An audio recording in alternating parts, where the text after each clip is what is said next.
Na muharigani mwanafamilia wa Max Sports, karibu sana katika zile segmenti ya kimichezo ambapo tunaangazia habari kem za kimichezo, na kubwa zaidi tunaangazia kile ambacho kinaendelea katika kikosi cha Dar es Salaam Young Africans kuelekea katika ile mechi ama mchezo wa ligi ya mabingwa barani Afrika CAF Champions League, ambapo tunafahamu kwamba siku tarehe 22 Young Africans tutakuwa na kibarua dhidi ya FAR Rabat, timu ya jeshi la ulinzi la Morocco, ambapo watakuwa na kibarua kizito sana kuwania zile alama tatu za awali kabisa katika hatua ya makundi ya kombe la klabu bingwa barani Afrika. Young Africans watakuwa na mchezo huo siku ya tarehe 22, na kama tunafahamu kwamba watatumia uwanja wa Aman Complex kule visiwani Zanzibar kwa ajili ya kuhakikisha kwamba wanazisaka kwa udi na uvumba alama hizo tatu katika mechi ya kwanza kabisa katika hatua hii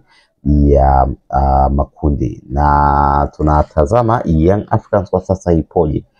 Tukiangalia kikosi cha Yanga bwana, kiukweli kinaleta matumaini sana, na bila shaka yote Young Africans wanakwenda kuwini mchezo huo tarehe 22, kwa sababu mwalimu mpya Pedro Goncalves tunaona amefanya mabadiliko makubwa sana katika kikosi cha Yanga, kuanzia mchezaji mmoja, lakini pia performance ya timu tunaona imekuwa ya aina yake. Tumeona namna wachezaji katika safu ya ushambuliaji waliobadilika. Mtu kama Andy Boyeli tunaona ameanza kuscore, lakini pia uchezaji wake si ule ambao tuliozoea kwamba ni mchezaji ambaye anacheza katika namna ya upole.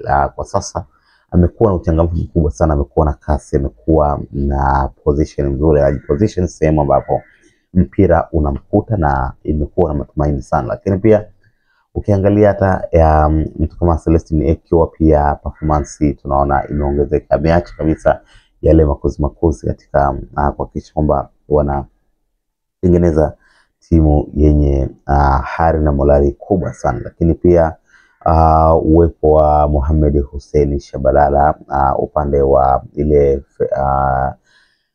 mabeki kwa maana ya defensive line tunaona pia kuna namna imeboreshwa. Lakini pia eneo la kati tunaona mipira inapenyezwa kuelekea mbele, lakini pia wanajaribu kuhold mipira katika eneo la kati na kutoruhusu kuingia katika eneo lao la hatari. Kwa hiyo ni Yanga ambayo ina mabadiliko makubwa sana. Mwalimu Pedro Goncalves kweli ameleta matumaini mapya kabisa kwa wana Yanga, na natumai mechi hiyo tarehe 22 Young Africans anakwenda kuokota alama tatu kabla ya kusubiri mechi zingine 5 ambazo zinasalia. Nini maoni yako kuhusiana na mabadiliko haya ya kikosi Yanga? Una matumaini Young Africans wanakwenda kufanya vyema siku tarehe 22, ama pengine bado kikosi hiko hakina uwezo wa kufight against timu ya FAR Rabat? Tuandike maoni yako kwenye comment section.